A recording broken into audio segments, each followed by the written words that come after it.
Mr. President, John Kerry, a man you know very well, has started a tour that will take him next week by the weekend to Saudi Arabia, Qatar, and Turkey, where he will be talking to them about ways, in quotation, to ease you out.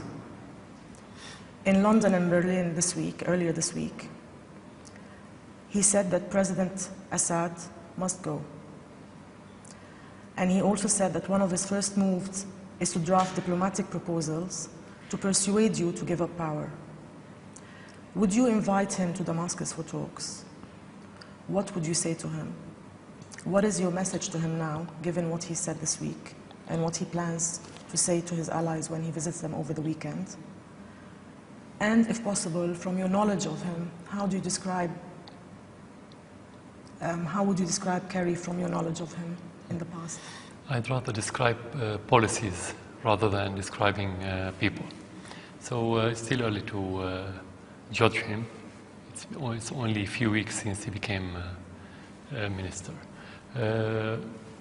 First of all, the point that you've mentioned related to internal Syrian matter, Syrian issues.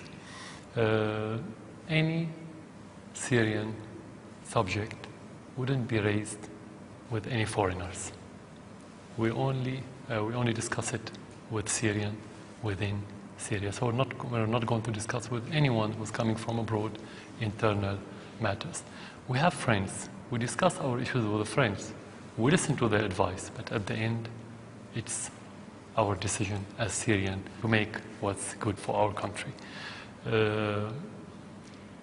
But if anyone wants to genuinely, and under two quotation I stress the word genuinely, help Syria and help the cessation of violence in our country, he can do only one thing. He can go to Turkey and sit with Erdogan and tell him, stop smuggling terrorists into Syria. Stop sending armaments. Stop providing logistical support to those terrorists. He can go to Qatar and Saudi Arabia and tell them, stop financing the terrorists in Syria. This is the only thing that anyone can do, dealing with the external part of our problem. But no one from outside Syria can deal with the internal part of this problem. So what is your message to Kerry? Very clear, to understand what I said now. If you want me to, not message to Kerry, to anyone who's talking about the Syrian issue, only Syrian people can tell the president, stay or leave, come or go, no one else. I'm just saying this clearly in order not to waste the time of others, to know where to focus. What role, if any, do you see for Britain in any peace process for Syria? Have there been any informal contacts with the British? And what is your reaction to Prime Minister Cameron's support for the opposition? What would you say if you were sitting with him now, especially that Britain is calling for arming the rebels? There's no contact between Syria and Britain for a long time. If you want to talk about the role, you cannot separate the role from the credibility. And we cannot separate the credibility from the history of that country. And to be frank, now I'm talking to a British journalist, to a British audience, to be frank, Britain has played famously in our region, unconstructive role in different issues for decades. Some say for centuries. I'm telling you now the perception in our region. And the problem with this government that they are shallow and immature rhetorics only highlight this tradition of bullying and hegemony.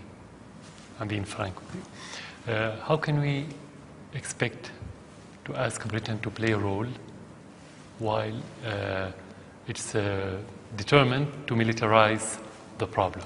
How can you ask them to play a role in making the situation better, more stable? How can we expect them to make the violence less while they want to send military supply to the terrorists? And don't try to ease the dialogue between the Syrians. This is not logical. I think they are working against that, and they are working against the interest of the UK itself. This government is acting in a naive, confused, and unrealistic manner. If they want to play a role, they have to change this. They have to act in more reasonable and responsible way. Till then, we don't expect from arsonist to be a firefighter. Thank you, Mr. President.